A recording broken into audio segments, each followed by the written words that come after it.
جماعتیں جو ہوتی ہیں ریاست کے لیے قربان ہوتی ہیں. اس سے پہلے کبھی ایسا نہیں ہوا. ہم نے وہ قربانی بھی دی, ہم نے اپنی سیاست قربان کی ریاست کے لیے. اور کیا قربانی تھی؟ وہ قربانی یہ تھی کہ اگر آپ حکومت نہ سنبھالتے تو مالیاتی ادارے نگران سیٹ اپ سے کبھی وہ ڈیل نہ کرتے جو قومی مفاد میں ہوتی. مفتیٰ صاحب کے ساتھ کی ہے. یس بالکل, آپ یہ کہہ سکتے ہیں کہ جب مفتیٰ صاحب کے ساتھ انہوں نے بات کی, اگر اس میں بھی جو کچھ یہ عمران خان صاحب کر رہے تھے 3-4 ماہ کے اندر, وہ کچھ نہ کرتے جو شوکت ترین فون پر کہہ رہے تھے, وہ تو ان کا اندر باہر آ گیا, اصل چہرہ ان کا کھل کے سامنے لوگوں کے آ گیا کہ وہ کہہ رہے ہیں کہ جناب آئی ایم ایف کو خط لکھو کہ ہم اس ڈیل کا حصہ نہیں ہوں گے, ہم اس پہ امپلیمنٹ نہیں کریں گے. تو آپ مجھے یہ بتائیں, جلسے جلوس جو سیاسی عدم استحکام جو یہ بات کہتا تھا کہ 4 سال آپ یہ کرتے رہے, 4 ماہ اس نے کیا کیا؟ ہم نے تو قربانی دی.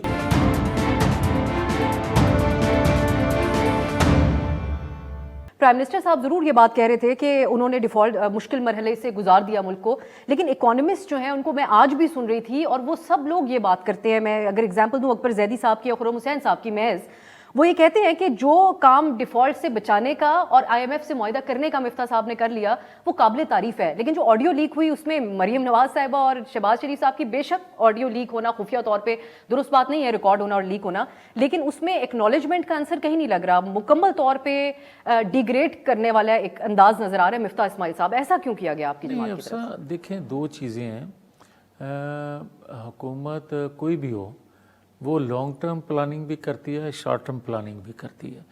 آپ مفتیٰ کا جو پالیسی تھی یہ بات درست ہے کہ 4 سالوں میں جس جگہ ملک پہنچ چکا تھا معاشی طور پہ, اس کو نکالنے کے لیے ایک لانگ ٹرم پلاننگ کی ضرورت تھی, وہ وہاں تک تو ٹھیک ہے. اب اگر کوئی رہے گا تو اس لانگ ٹرم پلاننگ کا کوئی فائدہ اٹھائے گا.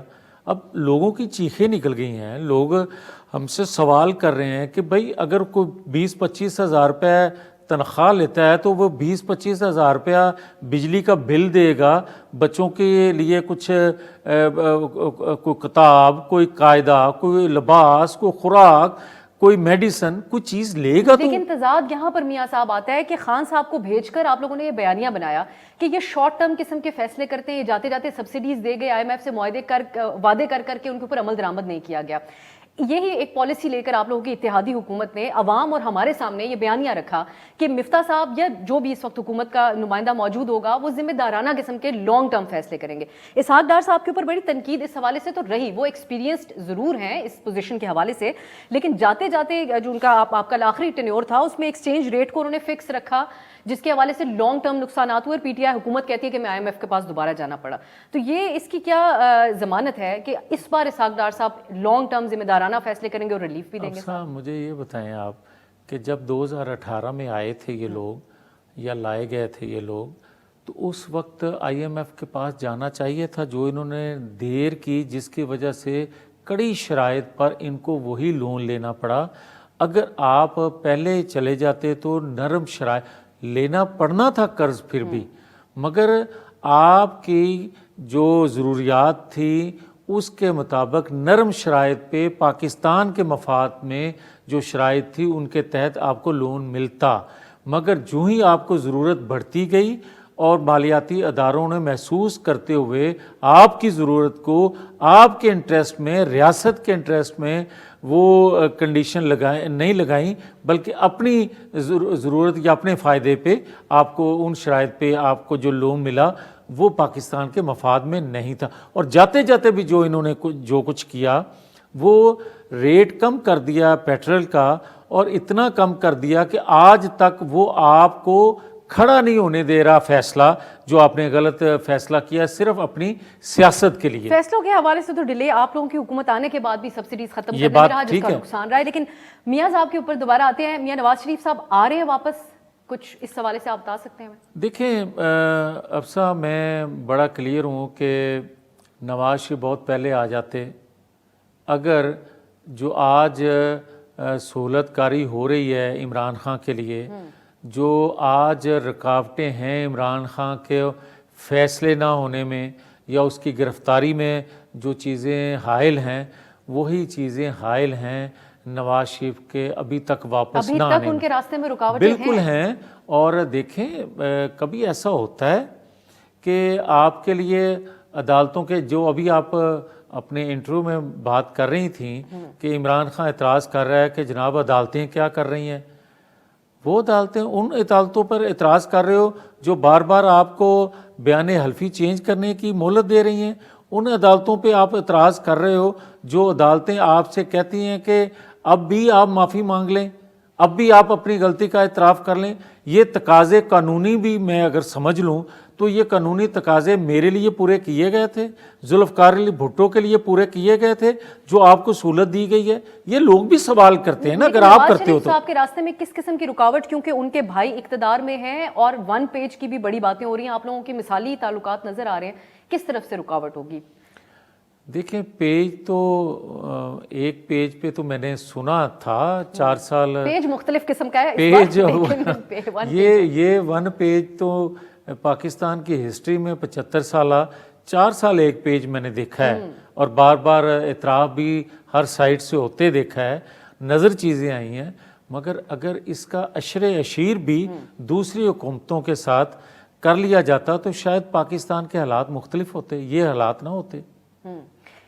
لیکن کوئی آرمی چیف کے اوپر یہ کہا جا رہا تھا کہ جب شہباز شریف صاحب لنڈن جائیں گے، نواز شریف صاحب سے ملیں گے تو کوئی حتمی چیز طے ہو جائے گی اس دن، تو کچھ ہوا کہ ایکسٹینشن دینی ہے یا دیکھیں حتمی چیزیں تو ہو چکی ہوئی ہیں، وقت آنے پہ وہ چیزیں اناؤنس ہوتی ہیں، کوئی یہ تو نہیں تھوڑا۔ کبھی آپ نے یہ دیکھا تھا یا سنا تھا کہ اپوزیشن یہ شور کرے کہ جو آرمی چیف کہ ٹرم پوری ہو گئی ہے، میری مرضی سے یا میری مشاورت سے لگانا چاہیے؟ خدا کا خوف یہ بھی کریں۔ دیکھا تھا کہ کچھ عرصہ پہلے یہ اناؤنس ضرور کر دیا جاتا تھا کہ کیا فیصلہ ہوگا آگے، اب جب اتنا کبھی پولیٹیسائز ایسا ہو نہیں گیا ہوا معاملہ۔ لیکن جاوید صاحب یہ تو اس قسم کی بھی نوعیت ہم نے نہیں دیکھی جہاں ایک طرف جلسے ہو رہے ہوں اور اپوائنٹمنٹ کو ڈسکس کیا جا رہا ہو، تو کون کر رہا ہے؟ کوئی کلیئرٹی گورنمنٹ کو دینی اچھا چاہیے۔ نہیں، خان صاحب کر رہے ہیں، بالکل کر رہے ہیں، پبلک ڈسکورس میں آ گئی ہے یہ بات۔ اچھا نہیں، تو کچھ وضاحت نہیں میری گزارش سنیں، یہ اتنا نالائق اور نااہل آدمی ہے کہ آپ یہ دیکھیں کہ اس نے ایکسٹینشن دینی تھی، اس وقت بھی کورٹ میں کیس کیا ایکسٹینشن کے حوالے سے، اس سے پہلے کوئی نظیر نہیں تھی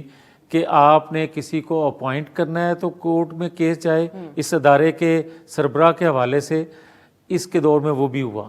اب اس نے خود کیا یا ہو گیا اس کی نالائکی کی وجہ سے، ڈرافٹ بنانے میں غلطی، بھائی وہ کاپی کرنا تھا جو 75 سال میں ڈرافٹ تیار ہوتا تھا، اس کو کاپی نہیں کر سکا، اور اگر بدنیتی سے کیا تو وہ سب کے سامنے ہے۔ اب آ جائیں، مجھے کوئی یہ بتائے کہ اگر کوئی پرائم منسٹر ہو AZCB جو بھی ہوگا، اس کا یہ اختیار ہے؟ انہی کا اختیار ہے۔ جب اسی کا اختیار ہے، جب یہ پرائم منسٹر تھا، جب اس نے ایکسٹینشن دی لیکن وہ تھی، سوال اٹھاتے ہیں کہ نواز شریف صاحب کا اختیار نہیں ہے، شہباز شریف صاحب کا اختیار ہے بطور پرائم منسٹر۔ تو جب یہ اختیار استعمال ہوگا تو جو پرائم منسٹر وقت کا ہے وہی کرے گا۔ وقت کا بالکل، لیکن اب یہ بھی بتائے گا کہ نواز شریف صاحب ایکسٹینشن کے حوالے سے کیا خیالات رکھتے ہیں؟ انہوں نے ماضی میں خود بھی ایکسٹینشن دی ہوئی ہے، نہیں دیکھیں، وہ اس کے مخالف ہیں اس وقت ایز آف ناؤ اس ملکی حالات کے اندر، یا وہ سمجھتے ہیں کہ ایکسٹینشن دی نہیں اب دیکھیں یہ میری ڈومین نہیں ہے، مگر میں یہ ضرور کہوں گا کہ جب وقت آئے گا تو اس کا قومی مفاد میں ہی فیصلہ ہوگا۔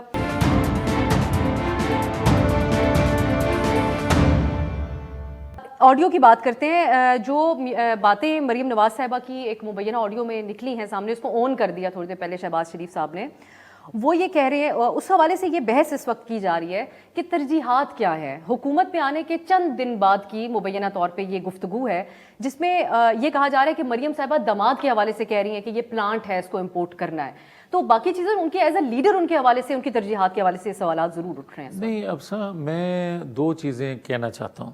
پہلی بات تو یہ ہے کہ بھگ ہوئی ہے پرائم منسٹر ہاؤس یا یہ گفتگو جو بھی ہوا ہے، سخت ترین ایکشن لینا چاہیے وہ جو بھی لوگ اس میں ملوث پائے گئے، اور ہم لیں گے، اور اس کو منطقی انجام تک پہنچنا چاہیے کہ یہ کوئی طریقہ نہیں ہے کہ ویڈیو آپ کے حوالے سے ہو یا میرے یا کہ زید بکر کے حوالے سے ہو۔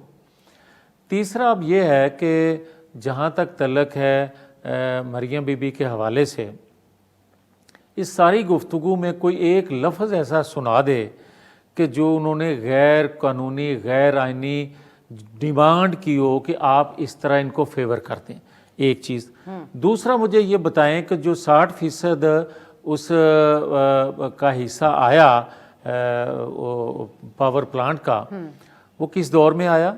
خان صاحب کے دور میں۔ خان صاحب کے دور میں۔ لیکن اس وقت پابندی تھی جب وہ انفلوئنس کرنے کی اب کوشش جب کر رہے آگئی پابندی، ہوتا یہ ہے کہ آپ نئی پابندی اس وقت لگتی ہیں، رول ہے کہ آپ نئی جو بھی چیز ایگریمنٹ کریں گے وہ پابندی کی زد میں آئے گا۔ بالکل ایسا۔ آپ جس کا 60% لے چکے ہیں اس کا گناہ کیا ہے کہ وہ سفر کرے کہ اربوں خربوں روپیہ وہ لگانے کے بعد آپ کی پابندی کی زد میں آ جائے، جبکہ اس وقت کہا گیا کہ بھائی ہم نے ناانصافی کی ہے، غلط کیا ہے پی ٹی آئی کی حکومت میں۔ مگر میں ایک اور بات کہنا لیکن چاہتا میاں ہوں، صاحب اس طرح کی پابندیوں کی زد میں اور بھی بہت سے بزنس کے لوگ آئے ہوں گے، تو سب کی بات تو نہیں کر رہی ہیں جن کا 50 میاں صاحب تقویت نہیں مل رہی اس بات کو کہ آپ لوگوں کے اوپر تنقید یہ رہتی ہے کہ یہ خاندان کے درمیان سب کچھ کرنا چاہتے ہیں۔ اسحاق ڈار کو بھی اس لیے بلا لیا کہ وہ فیملی ریلیٹڈ ہیں، یہاں پہ کسی اور انسان کی جگہ نہیں بن سکتی، فیملی کے اراؤنڈ ساری سیاست گھوم رہی ہے۔ آج بھی، آج سے ایک 10 سال بعد بھی ایسا ہی ہوگا۔ لیکن کیا اس بات کو تقویت نہیں دی گئی ہے؟ کیونکہ کچھ تو تھا جو ڈاکٹر توقیر صاحب پرائم منسٹر صاحب کو کہہ رہے تھے کہ آپ اسحاق ڈار صاحب کے ذریعے ان کو سمجھوا لیں، بات خان پرائم منسٹر صاحب کے ہاتھ سے بھی نکلی ہوئی لگ رہی تھی۔ آپ کے پاس وقت کم ہوگا اس لیے میں تھوڑی سی بات کے لیے کرتا جاؤں۔ مجھے یہ کوئی بتائے کہ ویڈیو آڈیو تو بہت سی لیک ہوئی ہیں، آپ کو ارشد ملک جج کی بھی ویڈیو کا علم ہوگا اور اس پر اس کا ادراک ہو گیا، مگر جو جس کے ساتھ ظلم زیادتی ہوئی تھی اس کو ڈریس نہیں کیا۔ ثاقب نثار کی بھی آڈیو آئی تھی، کسی نے آج تک اس پہ جے آئی ٹی بنائی ہے؟ جے آئی ٹی ایک بنی تھی واٹس ایپ پہ، کیا وہ لیک ہوئی ہے آج تک؟ اور کیا ایک سیکنڈ کے لیے ابھی ریسنٹلی شوکت ترین کی جو آڈیو لیک ہوئی، کیا اس سے ملک کا، آپ تو ایک خاندان کی ایک گھر کی بات کر رہی ہیں نا، آپ مجھے یہ بتا دیں کہ کیا اس سے پوری ریاست پوری قوم سفر نہ کرتی؟ وہ ایک غداری نہیں تھی؟ نہیں ایک سیکنڈ، پھر اسی طرح مجھے یہ بتائیں بشرا بی بی کی ایک آڈیو لیک ہوئی، اربوں خربوں کا لین دین کا ایشو تھا، کیا اس پہ کوئی نوٹس ہوا؟ اور جو بندہ کچھ کر ہی نہیں رہا، آڈیو کی بنیاد پہ میاں صاحب آپ لوگ بھی اتنے دن سے سیاست کر رہے ہیں، ہم بھی پروگرامز کر رہے ہیں، وہ ڈائمنڈ ڈیلنگز کی بات ہو رہی ہے۔ اسی لیے میں بھی آپ سے سوال کروں گی کہ مریم صاحبہ کی اس آڈیو کے حوالے سے پابندی کے باوجود وہ حکومت کو انفلوئنس کرنے کی کوشش کر رہی تھیں، تو یہ تو پھر اچھا ایک سیکنڈ میں اب سے آپ کی بات مان لیتا ہوں، بے شک غیر قانونی غیر قانونی یا غیر آئینی، میں اس پہ ایک جے آئی ٹی بنائیں، میں کہتا ہوں، اور وہ بشرا بی بی کا رول جو ہے، وہ شوکت ترین کا رول جو ہے، وہ اس سے پہلے ثاقب نثار کا، ارشد ملک کا، اور یہ بھی جو ویڈیو آڈیو ہے اس کو بھی جے آئی ٹی ڈریس کرے۔ اگر کوئی ہم نے غیر قانونی ڈیمانڈ کی ہے، کوئی غیر قانونی کام کیا ہے، تو ہمیں بھی اسی کٹہرے میں کھڑا کرنا چاہیے۔ میں اگلی سوال کی طرف جاتے یہ کہتے ہوئے جاؤں گی کہ اس میں غیر قانونی کا سوال میں نے نہیں اٹھایا تھا، سوال اٹھایا تھا ترجیحات کے حوالے سے بطور ایک لیڈر، کیونکہ وائس پریزیڈنٹ بھی آپ کی جماعت کی اور آپ لوگ کہتے ہیں کہ شی از اے کراؤڈ پولر، تو ان کے لیڈر کے طور پہ ان کے حوالے سے اگر اجازت دے تو میں اسی کا جواب دے دوں ایک جملے میں، کوئکلی دے دیں، پھر ایک شارٹ بریک آپ سے۔ میں کہتا ہوں کہ وہ انہوں نے جو کچھ کہا ان کی وجہ سے اگر وہ ان کی فیملی سفر کرتی رہی کہ کورٹ کے، میری اطلاع کے مطابق لاہور ہائی کورٹ کے آرڈر کے باوجود بھی ان کو باقی پورشن لانے کی اجازت نہیں دی گئی، میری اطلاع کے مطابق۔ اچھا نہیں، پھر بہرحال اب میں آگے بڑھتی ہوں اور آپ کے اوپر ایک اور بات کے اوپر بے تحاشا تنقید ہے اور چند دن سے ہو رہی ہے۔ آپ نے ایک پریس کانفرنس کی بطور وفاقی وزیر پی ٹی وی کے پلیٹ فارم سے بیٹھ کے، جس کے اوپر الفاظ کچھ خان صاحب کے حوالے سے اس طرح کے چل رہے تھے کہ کیا آپ ایک غیر مسلمان کو ووٹ دیں گے، اس قسم کے کچھ ٹیکسٹ وہاں پہ چل رہا تھا۔ تو میاں صاحب آپ نہیں سمجھتے، آپ ایک سینئر سیاست دان بھی ہیں، بہت سے لوگ آپ لوگوں کی باتوں کو سن کے ان پہ اسی طریقے سے عمل درآمد کرتے ہیں، کہ ہم کون ہوتے ہیں بطور ایک انسان کسی دوسرے سیاسی لیڈر کے حوالے سے اس طرح کا سوال اٹھائیں کہ وہ مسلمان ہے یا نہیں ہے، اچھا مسلمان ہے یا نہیں ہے؟ افسا دیکھیں، بڑا اچھا سوال کیا آپ نے۔ میں کوئی حق نہیں رکھتا کہ کسی کے ایمان کو، میرے پاس کوئی پیمانہ ہے پرکھنے کا کہ یہ مضبوط ایمان کا ہے، یہ کمزور ایمان کا ہے، یہ اللہ کے نزدیک کتنا ہے، کتنا دور ہے، یا کتنا یہ بلیو رکھتا ہے خاتم النبیین پر۔ مگر میرے پاس یہ حق ہے کہ آپ اگر میرے ایمان سے کھیلو، بار بار کھیلو، مجھے تکلیف دو، تو میں حق رکھتا ہوں آپ سے کے ایمان سے کیسے کھیل رہے ہیں ہاں وہ سن لیں. جہاں تک وہ لوگوں کا تعلق ہے میں اس حق میں نہیں ہوں. نہ وہ میں نے پی ٹی وی کو بھی نوٹس کیا تھا کہ وہ لوگو لگانا کیوں لگا. لیکن الفاظ ہاں اب آ آلریڈی ایک مارجنلائز کمیونٹی ہے ہمارے یہاں, اس کا آپ نے بار بار نام لے کے ایک سیکنڈ سن لیں. وہ بات میں نے کی ہے. میں نے وہ کلپ سنوائے ہیں جو عمران خان مختلف جلسے جلوسوں میں کرتے آ رہے ہیں. مجھے آپ بتائیں افسا کہ آپ کو کون یہ حق دیتا ہے کہ آپ یہ کہیں کہ میری بات اگر کسی نے نہیں مانی تو اس نے شرک کیا. آپ کو کون یہ حق دیتا ہے؟ ایک سیکنڈ نہ ایک سیکنڈ رک جائیں آپ. میں بار بار یہ کہتا رہا ان کے ارد گرد جو لوگ ہیں پی ٹی آئی کے, میں نے کہا یار اس کو جس چیز کا علم نہیں ہے وہ سیاست میں کہتا ہے کہ میں یورپ کو اچھا جانتا ہوں, پاکستان کو اچھا جانتا ہوگا, ہمیں گالی دے, ہمیں انتقام کا نشانہ بنائے, جو چاہے کرے, مگر دین کے حوالے سے جاؤ اس کو علم نہیں ہے, اس کی تشریح پبلک میں مت کیا کرے. یہ تنقید تو ضرور ہو سکتی ہے, یہ آپ ضرور کہہ سکتے ہیں. وہ کیا الفاظ نہیں, آپ نے ایک ہماری کمیونٹی کا نام لیا, آپ نے کہا, آپ نے الزام لگایا, آپ نے صرف بیانات نہیں خان صاحب کے سنائے, آپ نے انفیکٹ الزام لگایا کہ فلاں کمیونٹی کے اعلی کار بن رہے ہیں, جب یہ حکومت میں تھے یہ ان کے لیے یہ کر رہے تھے. آپ جانتے ہیں بہت اچھے طریقے سے کہ اس کمیونٹی کا نام لینے سے بھی بڑی سیاسی سمپتی اور مذہبی طور پر سمپتی مل جاتی ہے. اب آ جائیں اس کمیونٹی کے حوالے سے جو میں نے باتیں کی وہ ریکارڈ کا حصہ ہے, وہ ثبوت ہے, مگر میں اس کو آگے لے کر جانے کی بجائے صرف اتنا کہوں گا کہ کیا 1,24,000 پیغمبر اور 1,40,000 پیغمبر کا انسان خطا کا پتلا ہے. انسان خطا کا پتلا ہے, وہ خاتم النبیین نہ کہہ سکے, وہ فی البدیہہ بہت سی باتیں کہہ جاتے ہیں, لیکن اچھا ایک سیکنڈ نہ اس طرح نہ کریں.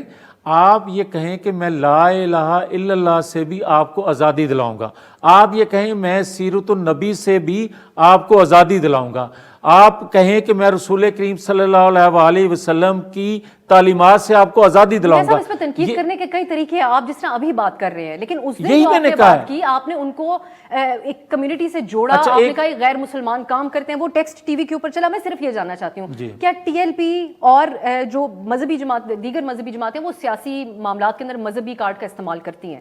نون لیگ اب آفیشلی اس پہ چل پڑی ہے, اور کیا آپ کی اس پریس کانفرنس کے بعد بھی انڈورس کیا گیا ہے پارٹی کی طرف سے اس بات؟ میں اب سا ایک سیکنڈ میں خود وکٹم رہا ہوں. جو یہ دینی جماعت بنائی گئی تھی راتوں رات, اور جس سے دھرنے دلوائے جاتے تھے, جس کو فنڈنگ کی جاتی تھی, اور جس کے دھرنوں میں عمران خان صاحب فنڈنگ بھی کرتے تھے, خود اپنی جماعت کو بھیجا کرتے تھے. ہم نے کبھی اس کو سیاسی مقاصد کے لیے استعمال نہیں کیا.